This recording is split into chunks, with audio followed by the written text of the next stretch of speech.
Hello YouTube, and welcome back to Let's Play Dungeon Defenders. This is one of my least favorite levels, probably my second least favorite, and you might be wondering why, because it looks pretty much symmetrical. But for one thing, it is not exactly symmetrical, because the top two doors are different numbers, and the bottom two doors are different numbers, but they're kind of flipped. If you can tell, like, one is 12 on the left and 13 on the right, and the other is 13 on the left and 12 on the right. Which really does not make that big a difference, but just the fact that I know that it is a little different just kind of bothers me a little bit. Obviously it's not a big deal, but and obviously that's not the only reason I don't like the stage. But the other problem I have with it is the uneven distribution of all of the enemies. It's pretty similar to the alchemical laboratory, the one with the boss, because there's a lot of enemies coming from one side, and then only a few enemies coming from the back side. But again, if you just kind of ignore that side, then you're obviously going to get overrun. So you do have to split up your defenses a little better. And of course there's only 3 enemies, but I could probably just take those out with my own sword. But instead I'm going to use spike blockades here. It should probably only get rid of the the goblins, and then the archer will probably just stay back and shoot at the spike blockade, so I'll have to go in and take him out with my sword anyways, but at least it'll help. Now, still got enough mana for 2 harpoon turrets, so I want to put them at the very edge, so that I know that it's not just going to attack into the floor when it's aiming at enemies below it, but I don't actually know how important it is that I do that. And also I realized that I think I put my spike blockades at a little bit different distances. How far down or how far up the stairs you want your spike blockades, I'm not really sure. But this should be good. It shouldn't be too important where you put your spike blockades as far as on the stairs, because your harpoon turrets, if you're following the same plan I am, should be pretty good at this point. And as you can tell, the enemies are just pretty much going to fill up this whole this lawn, I guess you could say, this whole area in front. But in the later rounds, there will be wyverns coming in from straight ahead where this harpoon turret is facing, and then straight behind on the backside. So those are always good to watch out for. Harpoon turret should be good at this point because it has a faster attack rate and much more range than when we face them in the mage's quarters. So just 1, maybe 2 harpoon turrets should be enough. And as you can see, there's 2 wyverns coming that way and 2 wyverns coming that way. Also, in case you didn't notice, or in case I didn't say anything about it, I guess. But in any case, the billboards, or those little signs that have the faces of the enemies and how many of them will be coming, those are always good to look out for. If you've played the game enough, then you'll already know basically what you're up against. But if you're still new to the game, then it's good to look at those to know what enemies are coming from where, to help you plan your defenses. But again, if you're playing as the Squire, you don't really have that much variety in your defenses. I mean, yes, you do have 3 other towers that I'm still not using, but these 2 towers, the spike blockade and the harpoon turret, are more than enough on most occasions. So I'm putting on a whole bunch of harpoon turrets just to be safe, because like most stages there will be an ogre coming. I think 2, but maybe just 1, I don't remember. And where am I going? Just need a little bit more mana to place just 1 more harpoon turret on this side, and then I don't think I'll have enough. Yeah, I'll have enough mana for 1 more, that's almost a spike blockade, 1 more harpoon turret, over on the backside, just to give it a little bit more defense, even though I'm sure this will be fine. And like I've said in a previous episode, you can build in the combat phase. It just takes a little bit longer. So that's always something to look out for. And now the wyverns are going to come through this way. And even though the billboard is like right there at the door, the wyverns will come in slightly to the side. So just keep that in mind if, you know, your harpoon turrets don't have much range or something. And actually the archers aren't really doing too good against the spike blockade. They're just running into it, like all the other enemies. So that's a good thing.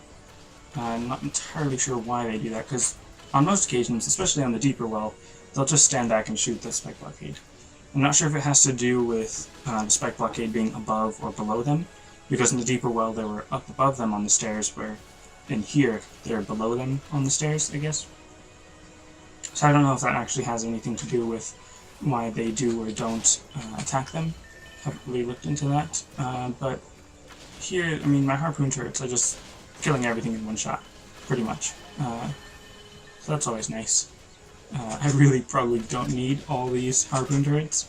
But another reason why it would be good to place a lot of towers is because if you fill up all your defense units to the max, then it gives you a little bit of an experience bonus. I'm not sure if it's at the end of each round or just at the end of the level in general.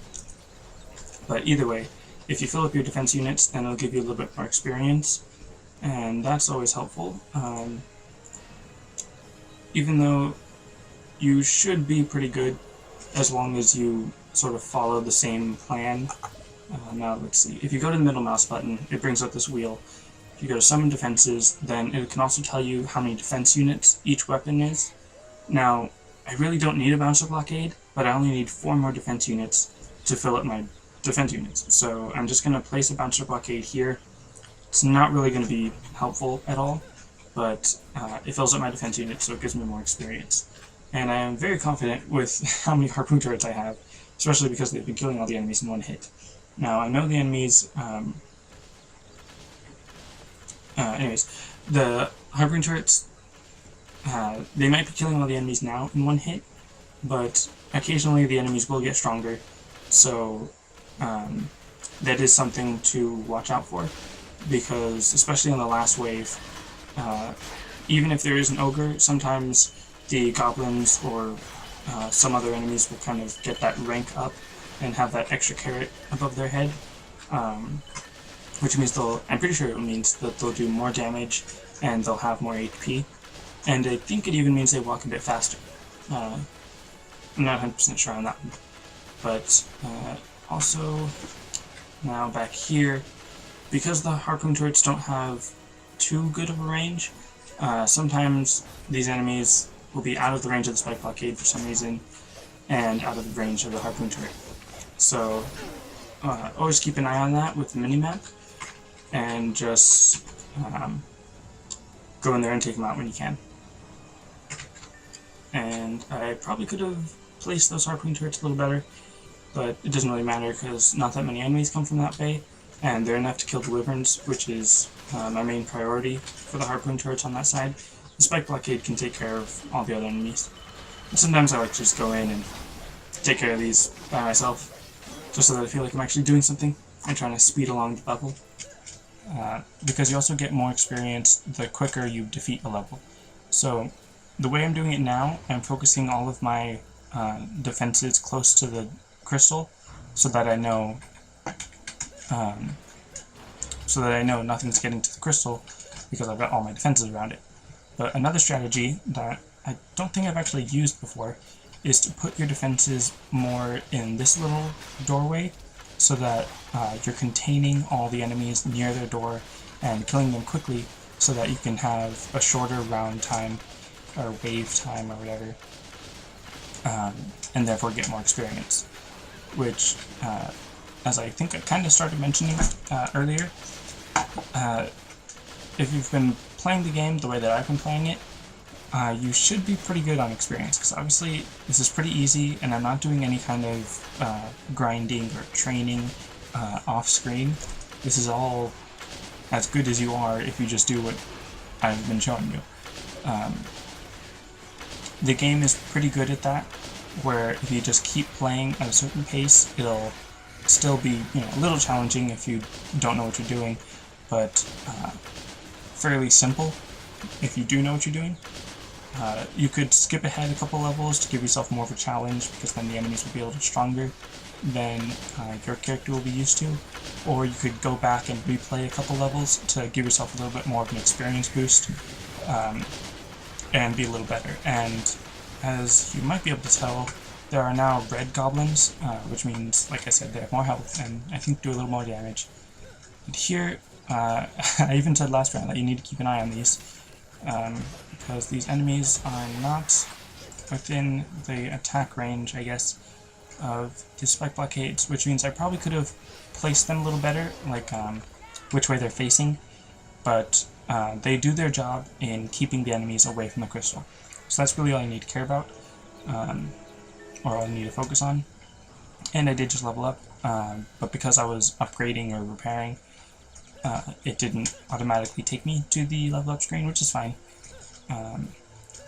Because there was some kobolds that really took some damage out, or took some health out, I guess, of these towers. Just trying to repair them quickly, because I don't want to waste too much mana trying to upgrade all of these, because they're doing a great job killing everything.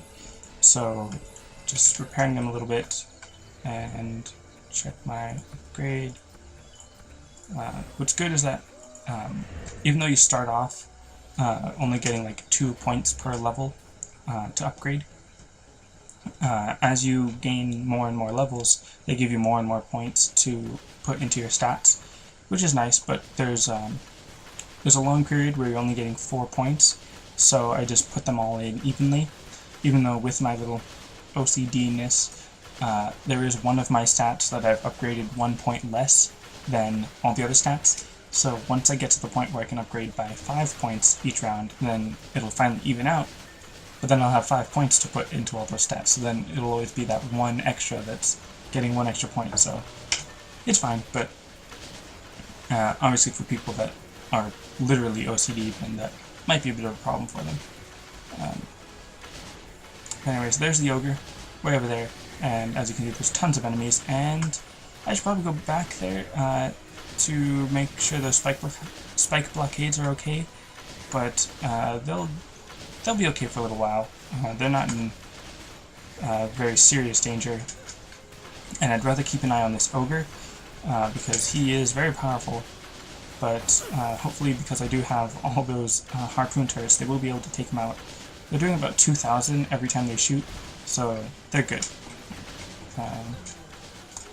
I just need to go over here and take care of these enemies, but I'm not entirely sure why they're always like out of the range of the spike blockade.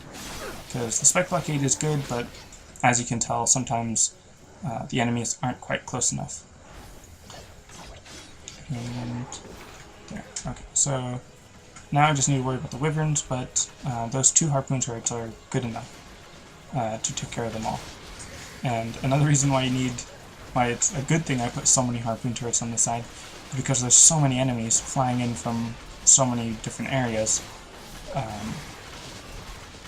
that it's hard for just 1 or 2 harpoon turrets, even if they're upgraded, to get rid of, because you would need a lot of attack rate and a lot of range to cover all these enemies.